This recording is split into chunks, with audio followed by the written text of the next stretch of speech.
Trevor the traction engine enjoyed living in the vicarage orchard. Edward came to see him every day, but sometimes Trevor didn't have enough work to do. I do like to keep busy all the time, He sighed one day. and I do like company, especially children's company. Cheer up, smiled Edward. Sir Topham Hatt has work for you at his new harbor. I'm to take you to meet Thomas today. Oh, exclaimed Trevor happily. A harbor, the seaside, children, that will be lovely.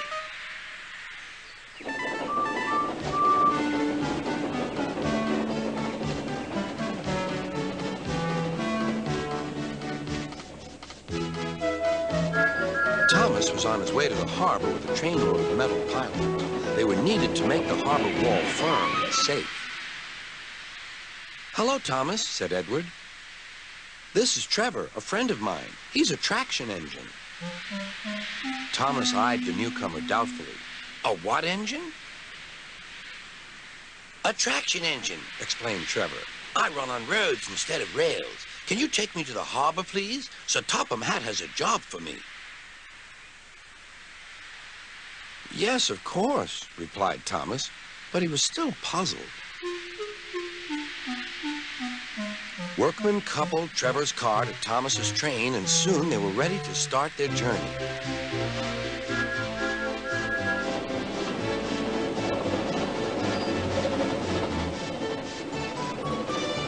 I'm glad Sir Topham Hatt needs me, called Trevor. I don't have enough to do sometimes, you know, although I can work anywhere, in orchards, on farms, in scrapyards, even at harbors. But you don't run on rails, puffed Thomas. I'm a traction engine. I don't need rails to be useful, replied Trevor. You wait and see.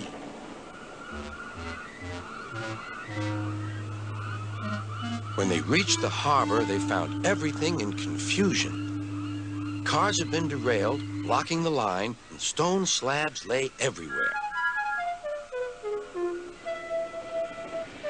We must get these pilings past, said Thomas's driver. They are essential.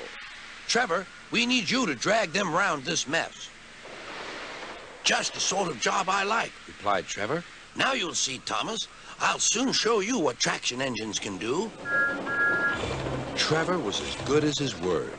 He dragged the pilings clear with chains and towed them into position. Who needs rails? He muttered cheerfully to himself.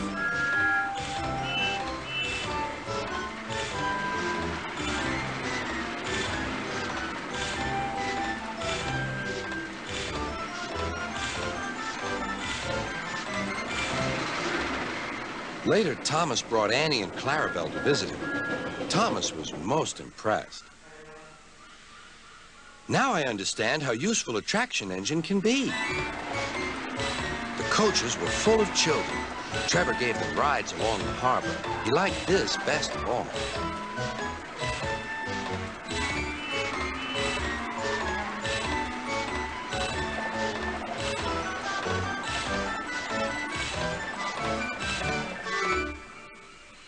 He's very kind, said Annie.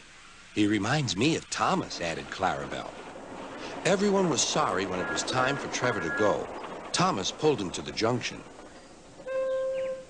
A small tear came into Trevor's eye. Thomas pretended not to see. He whistled gaily to make Trevor happy. I'll come and see you if I can, he promised. The vicar will look after you, and there's plenty of work for you now at the orchard, but we may need you again at the harbor someday. That would be wonderful, said Trevor. That evening, Trevor stood remembering his new friend Thomas, the harbor, and most of all, the children. Then he went happily to sleep in the shed at the bottom of the orchard.